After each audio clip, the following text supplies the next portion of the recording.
Adamın kapısı çalıyor. Alo. O değilmiş. Alo.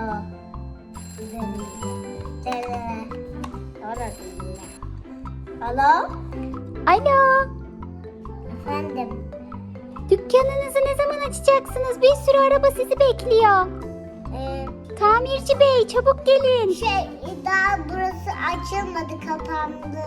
Hemen gelin, bir sürü araba sizi bekliyor. Ne yapacağız? Tamir edin. Biraz uyuyup kalkayım, sonra arayacağım sizi, tamam mı? Tamam, bay bay. Tamam, bay bay. Şimdi burası açıldı, gelebilirsiniz. Tamam, tamam. Bay bay. Hadi şimdi. Kırmızı ışık var. Gelin. Geldiğimiz efendi. Ne dikkat. Ne buluyor? Halledeceğiz. Oraya geçin. O bir sürü. Yatağının çantam.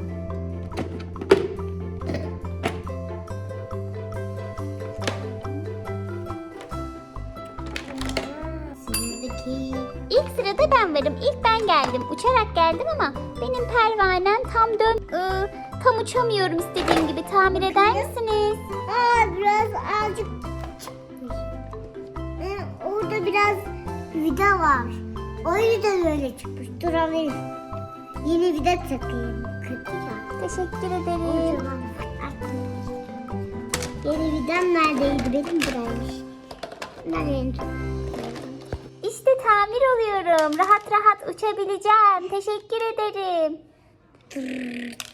Oldu. Şimdi uçmayı deneyeyim mi? Dene. Uçabiliyorum. Teşekkür ederim. Hoşçakalın. Bay bay. Bay bay. Sıradaki ben. Senin hangisi? Tekerleklerim koptu da tekerleklerimi tamir eder misiniz? Bu lazım ve bu lazım. Bu biraz siyaha benzemiyor gibi. Şu olmaz.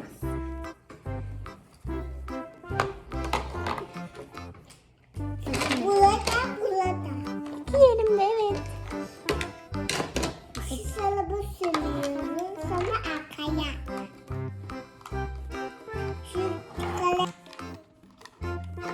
Dur. Geçin.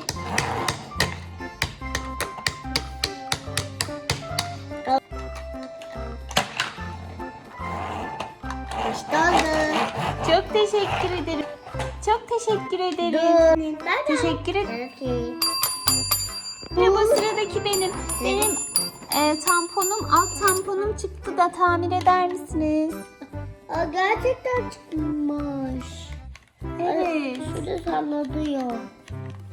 Ben de şunu yapacağım. Tamam, tamir edelim.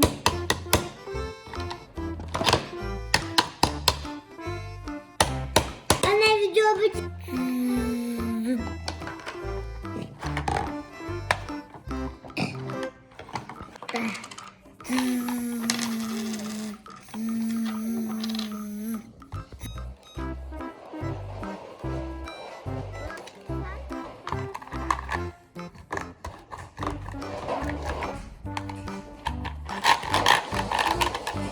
Oldu. Hadi gidin. Çok teşekkür ederim. Bundan aşağı şöyle acılı şey vardı da. Kadın.